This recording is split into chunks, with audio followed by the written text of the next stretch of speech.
Hi guys, this is Team 20 and we have made the student senate voting system on Ethereum blockchain. So as you all must be aware of, there are three main roles in any election. The first is the administrator, which in our country is the election commission. The second is the voter and the third is the candidate. In our project, the administrator has the role of deploying the election contract, basically starting the election, then adding the different candidates that are interested in contesting in the elections, and then ending the elections and declaring the results. The voters are supposed to register themselves and then use the auth code that is returned to them to vote for the candidate they want to vote for. And the candidates, well, they just have to ask the admin to add them and wait for the results, I guess.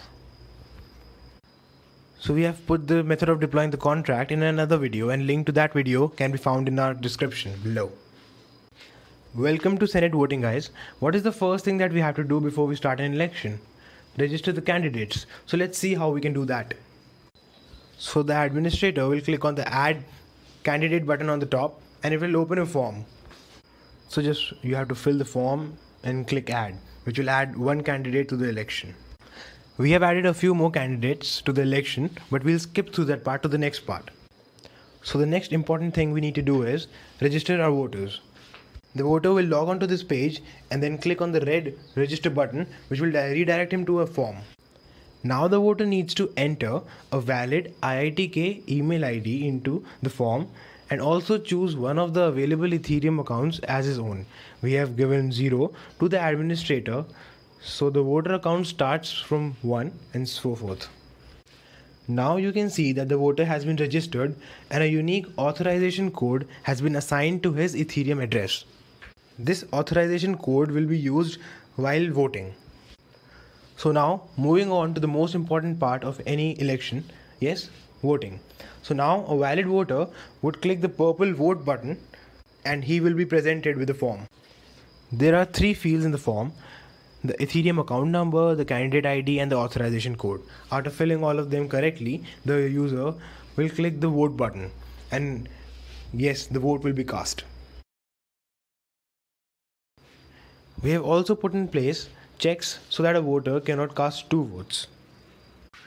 After this, we did some dummy voting, but we'll skip through that to the result part. The administrator now needs to end the election. To do that, he will click on the stop election button on the top. After this, he will be presented with a form. He just needs to enter the correct administrator account number and click the purple stop button. After clicking the stop button, no more votes will be cast. And now everyone can go on the result page and see the final winner of the election.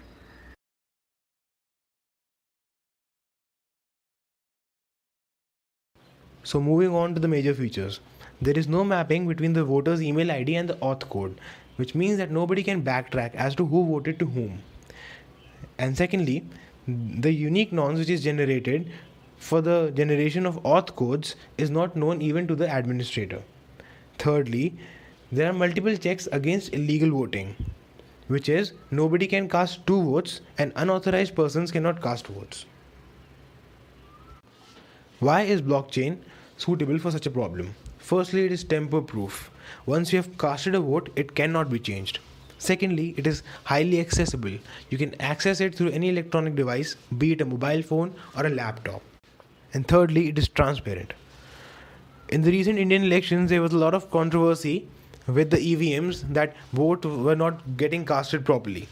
So in a blockchain, you can check the blockchain anytime and see who you voted for, and if the vote is gone to the right party or not.